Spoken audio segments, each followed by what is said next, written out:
This is Ian Nethercott from the famous Auto Hub show, and today I'm doing my famous one-on-one series, which is not live despite what it says behind me. That's my default background for all the stuff that I do. And I have the pleasure of interviewing someone who happens to be Canadian, but like me, has lived in different places. I've lived in Canada, US as well. And it's not Canada-US battle. It's nothing about elbows up or anything of that to that regard. It's more that that's kind of interesting because I don't do it all that often. Just because a lot of the interviews I do are with Americans these days and people internationally. And I've actually done an interview with people as far away as Georgia, the country, if you don't know where that is. Sopo, actually, I interviewed her. But David, maybe you can share a little bit about sort of what you're doing now, what you did before in automotive, but more importantly, why automotive? Because I know there's always a story here when you start talking about automotive. Sure. So I'll start with what I was doing. I've actually been in the software world all around North America and globally for the last almost 30 years. Wow. And I spent the last 25 in the SaaS world. So very early on, actually with a little Canadian company called BlackBerry back in the day. Yeah, yeah, yeah, yeah. And then I moved into the connected automotive world about 15 years ago. And most recently with a little Canadian company to start with called Fleet Complete out of Toronto. We was a small regional player. And we grew that over a 10-year period to be one of the largest connected vehicle players for fleets in the world. And then for the last 4 years, I've been with Ford in a couple of roles, but most recently as the Chief Revenue Officer for Ford's Integrated Services. So essentially, I've been fortunate to be able to, deploy amazing software solutions for retail and fleet customers to millions of vehicles globally with Ford Motor Company. Fantastic. So, for those people who don't know about what that revenue model is, maybe you could share little details. I mean, I know about Ford Motor, I know about Ford Direct, which is a division of Ford Motor for you people out there who don't know that.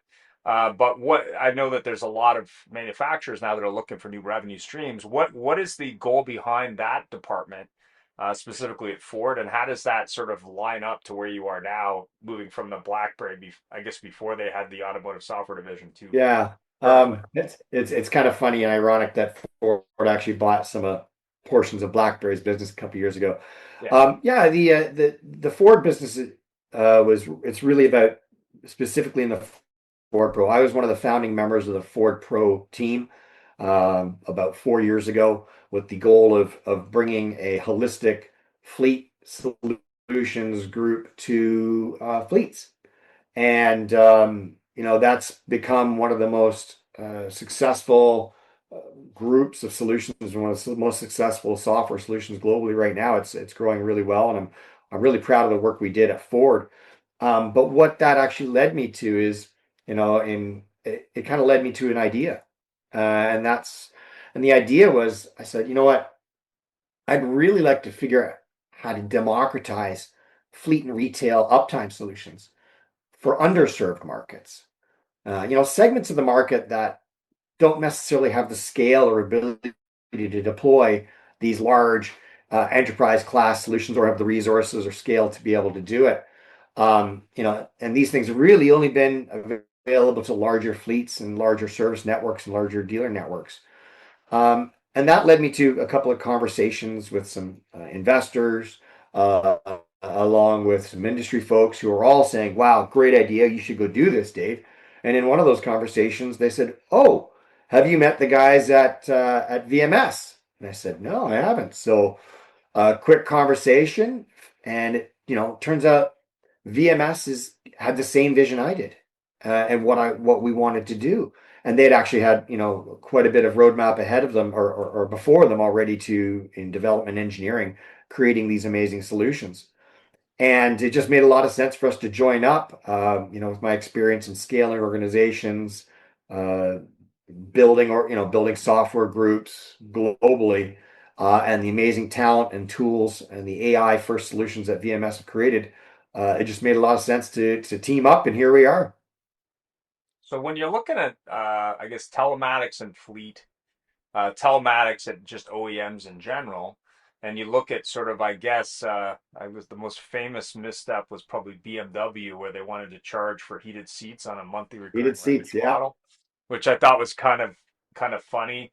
A couple of years ago, I bought a Jeep product, and there was a little bit of a disconnect between the app MRR app annual service and the dealer, and sort of the dealer not understanding what they were trying to sell their customer and them not understanding how to sell it in the right way, which was kind of ironic. So they called me and they said, "Hey, you have this app. Did you want to have that app for a period of time?" I said, "Well, I already have it." And they said, "Well, we'd like to sell you an annual contract." And I said, "Okay, but like when does that start?" And they're like, "Well, not for a few months." I said, "Well, wouldn't you like set that up with the dealer and someone's gonna call you so that way?" So it was You know, kind of funny. It was kind of funny, and not in a ha-ha way, but kind of funny because I think there's a lot of opportunity when you look at apps. From Ford, I was talking actually to their director of accessory sales at NDA a couple years ago, and I was saying, "Hey, there's an app for the car. The app's in the phone of the person and probably on CarPlay or Android or whatever they're using. It could sell them things if like those things kind of lined up with the car and the driver and the time of yeah. year and all that. Like that is interesting." And they were kind of interested in it, but at the same time, it wasn't something they were implementing. So I thought that was kind of interesting. So You know what? You hit on a big trend in the dealer world right now. The dealers have so many things coming at them. You're looking at wholesale change, whereas holistically, dealers in the past were very focused on a couple of key things. They were focused on selling cars and servicing cars. yeah, And now, regardless of the OEM, dealers have software solutions they're expected to sell, F&I products beyond, the regular ones that they're yeah, expected to sell. They're trying to deploy connected solutions. They're trying to get MRR or monthly recurring revenue type solutions, not like maybe BMW's heated seats, but things like, autonomous driving yeah, solutions for a cost or other things. So there's a huge amount of confusion in the dealer level which is kind of how we got here. There's a huge amount of confusion at the dealer level, and one of the VMS's key, benefits is the fact that we're trying to make it easy. We're trying to make it easy for dealers, for third party repair, and for fleets, um, by creating this AI first platform that offloads much of that difficult work. And you take just one example, in the fleet world. Uh, you know, Many dealers need to be moving into having closer relationships with their fleets. If they don't, somebody else is going to. yeah, And I think that's a wake up call many of these fleets need to understand. Somebody's going to have a relationship with them. You're the best placed as a dealer to have that relationship with that fleet. They trust you, they buy their vehicles, they get their service from you. And in many of these cases, specifically with small businesses, they've had lifelong relationships, 20, 30 yeah, years. My dad's business, he's bought his Fords or GMs from so and so, and that continues. And they want to have that same relationship when it comes to how they service and manage the uptime of that fleet. So what we've done at VMS is, we haven't really created it's not a telematics platform. It's really an intelligent operating system and an operating layer for vehicles, fleets, and owners. Where traditional platforms capture data, VMS really interprets that data. It prioritizes it and it acts on it autonomously, offloading all that very difficult work that dealers have to do. You and I both know the management of these things, getting vehicles back in the bay, taking, scheduling appointments, talking to people. It's very, very people intensive. It's very resource intensive. And with VMS, we now have an AI native, not AI enhanced platform we're not retrofitting intelligence on top of yeah, telematics, but we're really creating a new rules based logic we're creating a platform that's not on top of rules based logic or architectures, but we built from the ground up. And that's allowing us to build fundamentally new solutions for the industry and for dealers that they've never seen. So examples like connected vehicle data coming in that used to have to be managed by a service manager, which would be what's the problem, make the call, schedule the appointment, make sure it's done, is now all done by AI.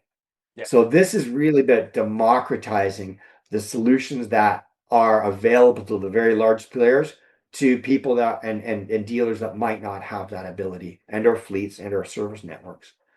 Are you working with companies like Numa or Toma or companies like that to interconnect with, say, a CRM or DMS in your platform to sort of make those outbound calls in an automated fashion to move that needle? Or is that something you're doing? Or So that's a great question. Right now, the VMS platform is an open platform, and via API we can integrate with DMSs and other third-party systems.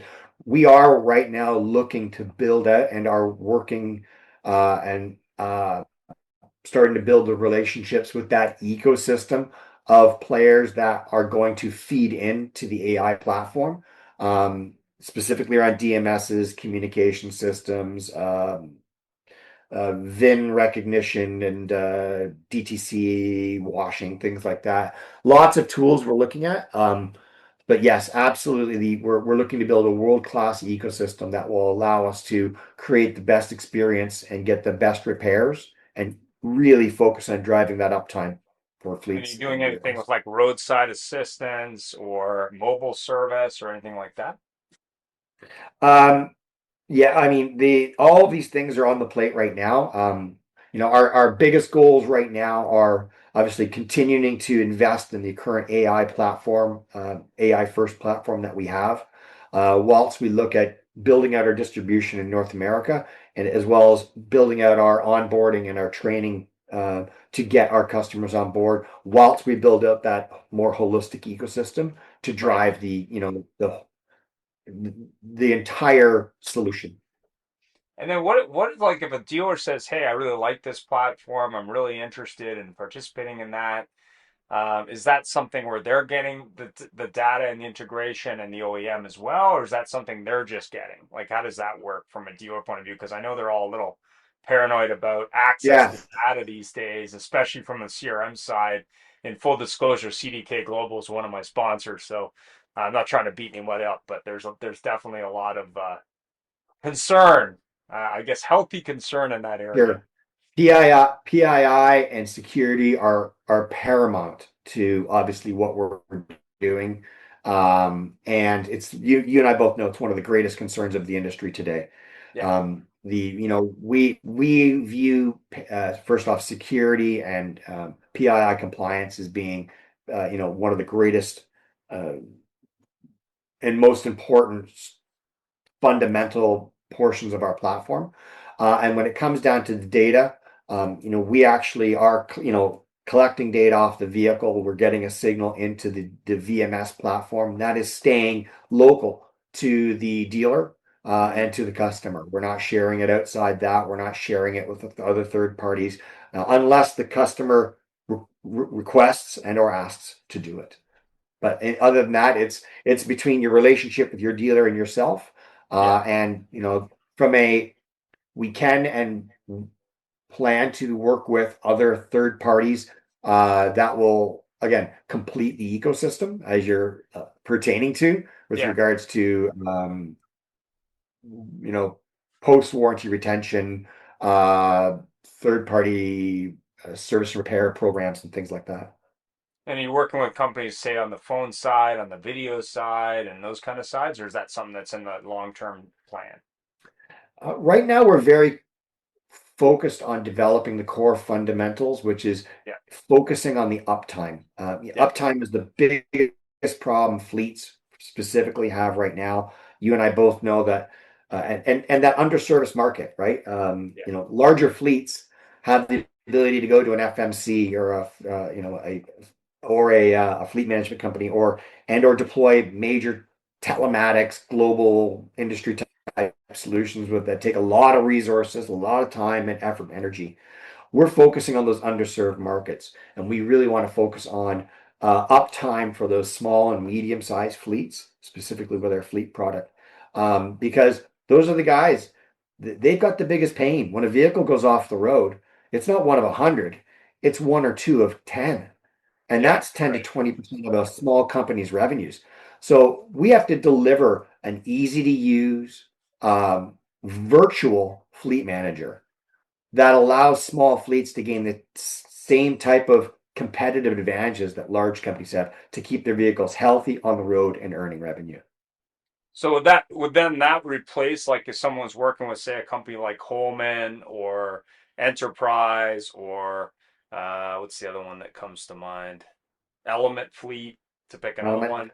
Would So, that allow that dealer who maybe isn't as competitive with those scale companies to compete better that against so those companies? great question. And when it comes down to FMCs or Holmans, the elements, they typically do not want to deal with anything less than about 200 units. That is that is their kind of bottom end of where they gain scale and efficacy in what they're doing. Having worked with them a lot, um, and that's, we find ourselves, we're actually complementing what they do, but we're just Right. bringing that down into a more, we're democratizing it, that kind of interaction, that kind of management, that kind of insight for smaller fleets.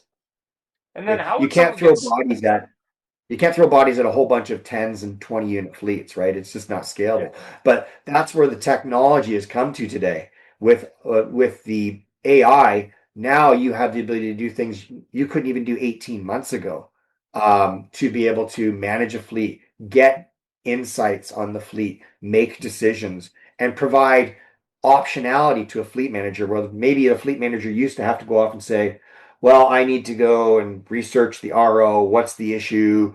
yeah. Do the planning, do this, do that. Well, now the AI can give a suggestion, say this is what the issue is. And by the way, it's a critical issue. You need to take it off the road, or maybe it's not, and it's just going to be causing you some fuel economy issues. You can take it off the road on the weekend when it's not earning money, or and B, uh, go out and start looking at the scheduling, how much a possible RO could cost, and then present options to that fleet manager and say, look, you can go to these four shops. The likely cost is going to be X, and it's okay if you leave it till Saturday.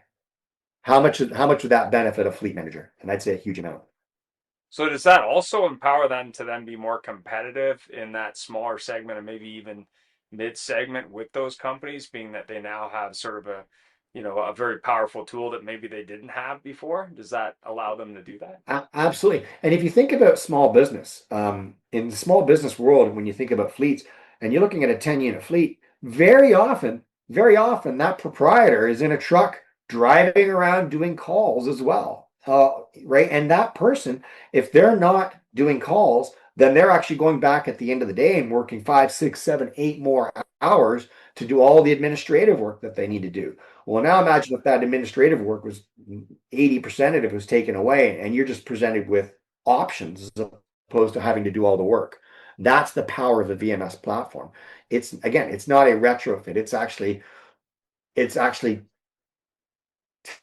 taking intelligence and giving you options and solutions as opposed to having you go off and have to go do yourself. And what about the cost on a monthly? Is it a monthly recurring revenue model? Is it an annual model? Does it matter how many accounts you have? Like, how does a dealer get started with it? That kind of thing. So, great question. Right now, we are working through our pricing model as we're onboarding our first customers. Okay. Um, so there'll be more information on that coming soon. It's going to be a monthly recurring revenue. Or it's Okay. going to be an MRR charge or a SaaS charge. Yep. Um, but yes, we're working through that right now. And then from a point of view of how quickly they get started, so let's just say they wanted to do it, they like what you're offering, and they wanted to get started, like how quickly could they be onboarded, and what's the support and training like? So, as I said, we're working through we're working through the engineering of the VMS fleet platform right now, and Yep. that's scheduled to come online probably in the new year. We have a lot of the functionality already in place, a lot of the tools.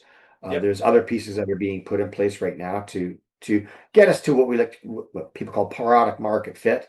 Yeah. The first product that we're going to be actually releasing is actually more in the what I call in the care or retail uptime Yeah. area, and the fleet will be following shortly after that. And then,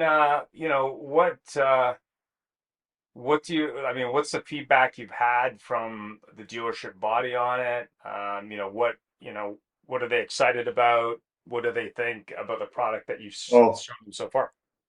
that's one of the things that's been really refreshing and amazing to me is that they immediately see and go, wow, this is I used to have to throw bodies at this, and now it it's just happening. Yeah. Suddenly I'm getting more ROs through my door. I know that I can fill my bays better. My margins will increase, my revenues will increase, and not only that, but I'm creating a way better experience for my end customer. And Right. now I'm going to have a much better relationship with them long term.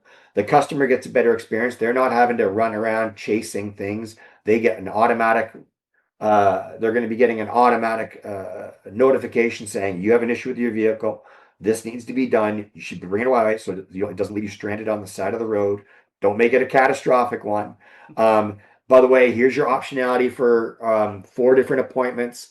Uh, and and you think about it from both a fleet and a retail perspective. Now that we know what's happening with the vehicle, that dealership can ensure to have the right parts ahead of time.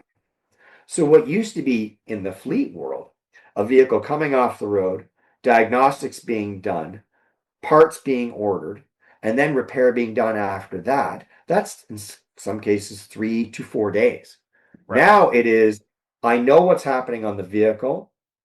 I've scheduled my appointment. The vehicle comes in off the road, the parts are already there, and it goes from a uh, it goes from a 3 to 4 day job to could be a 2 hour job or a 3 hour Right. RO.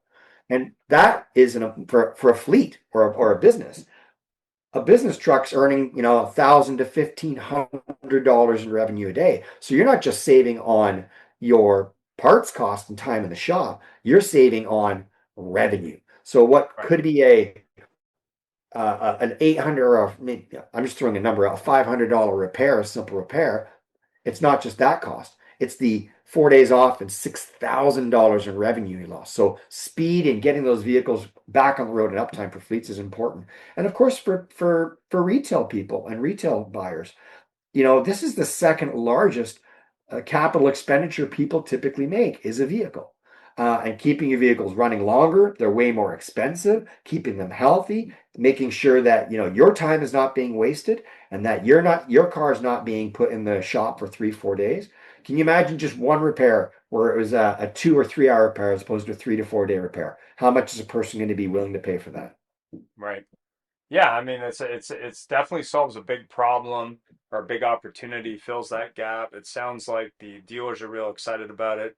I mean, I know the OEMs can be a little political, not in a political way from a politics point of view, but from a political point of view of what people's impression of them is. What has their take on it been from a point of view of, okay, you're going to help our dealers with fleet? Like, what do they think about it? Well, great question. We're not necessarily, I mean, as I said earlier, many of the dealers that exist out there, the largest OEMs have some deals already. Yeah, We're very much focusing on those underserviced market, those dealers that don't have these types of tools. right, So for the I'll say for the Fords or GMs and the folks out there that have these connected technologies, we actually see this as being complementary to them from a standpoint that if we're enabling those underserviced markets that they can't get to, well, then we're going to be driving ROs that is going to drive parts revenue for the OEMs anyways. So it's right. a win-win situation. And what about the independent deal? I mean, there's a few independents in Canada and the US that might do a little bit of fleet or have a big retail operation on the used car side, or maybe even work in, say, the subprime where they're doing a lot of used vehicles, maybe in a fleet scenario. I don't know how prevalent that is. Is that something where they've approached you and said, hey, we like this solution for that kind of option? We've actually received some really strong feedback and desires around the used market. And the used market, as people keep their vehicles longer, third-party service contracts and the desire to create a holistic third-party service contract along with a connected care program is highly desirous for both the third-party service contract provider. Some of the larger dealers do their own, as you know, do Yep. their own third-party service contract for multi-dealers. They're self-funding a lot of that stuff, right?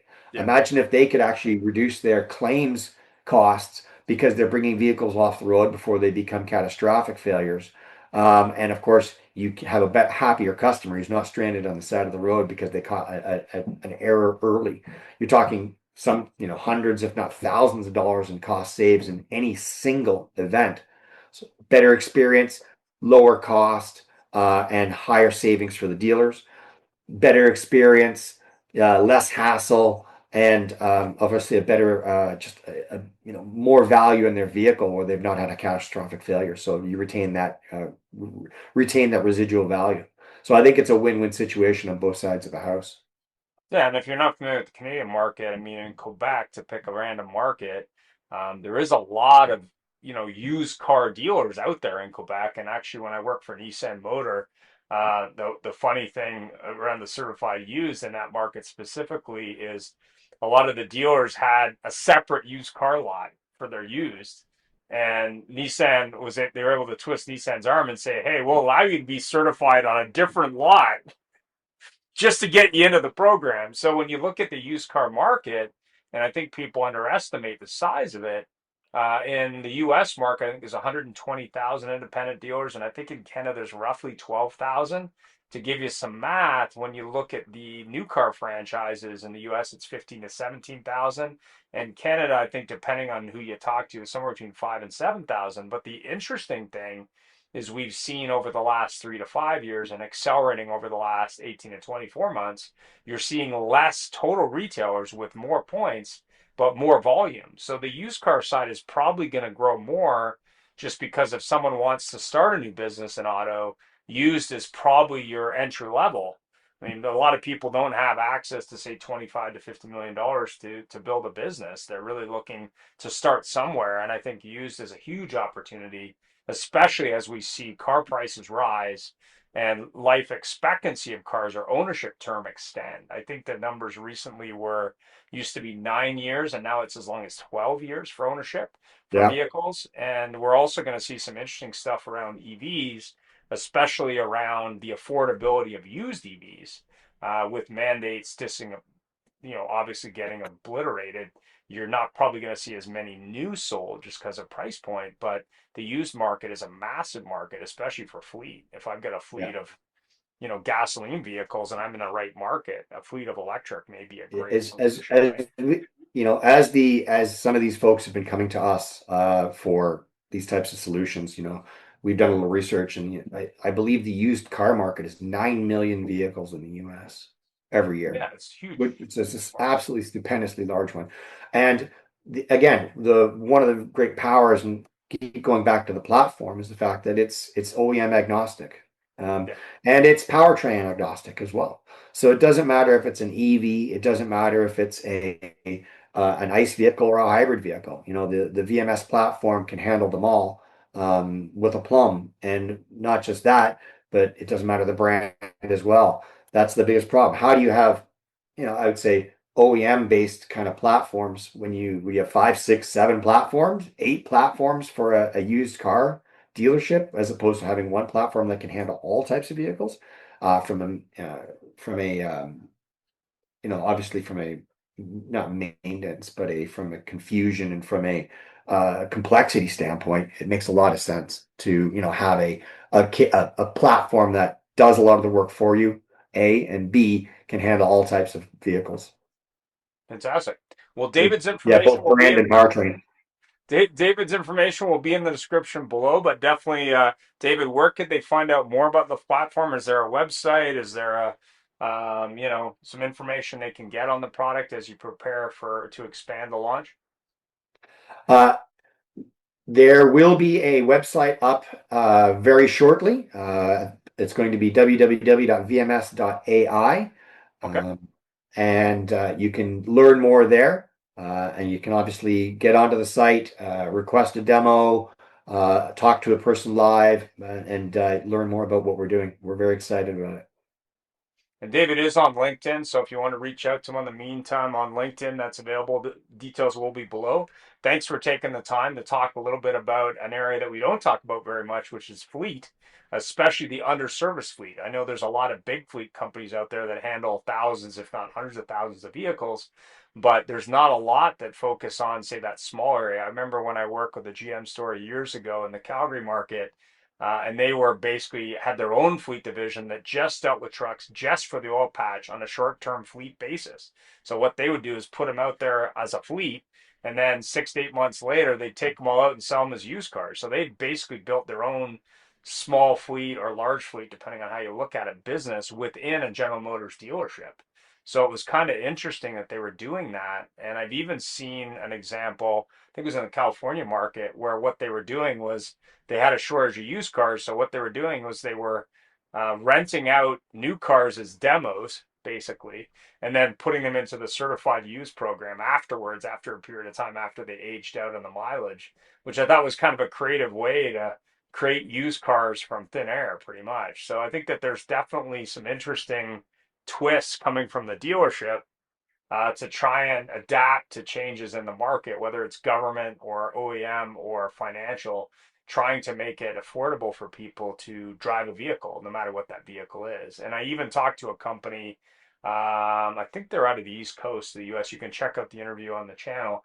But it basically, they're trying to do like a flexible lease program for consumers that they can change the car whenever they want, which is interesting. I know people have tried it before, but it was an interesting model because I think, if you needed three different cars in a year, that might work for you. But I think the challenge was inventory, is they had inventory I remember those constraints. guys. I remember the folks that were doing that. There, you get a truck or you could get a small car. You could whatever. Yeah, I remember that guy.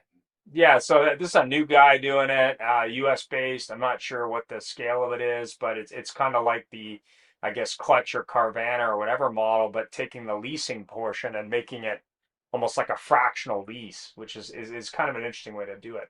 But thanks very much for taking the time today. I really appreciate it. And information will be below, and stay tuned for an update on the small fleet software side from David as they get ready for launch in 2026. Obviously, as the website goes out, I'm assuming you can register for a demo or sign up to get part of the Yeah. initial offering. And have yourself a great weekend. Thanks for doing the Thanks interview. very much, Ian. It was great speaking All with right. you. Yeah.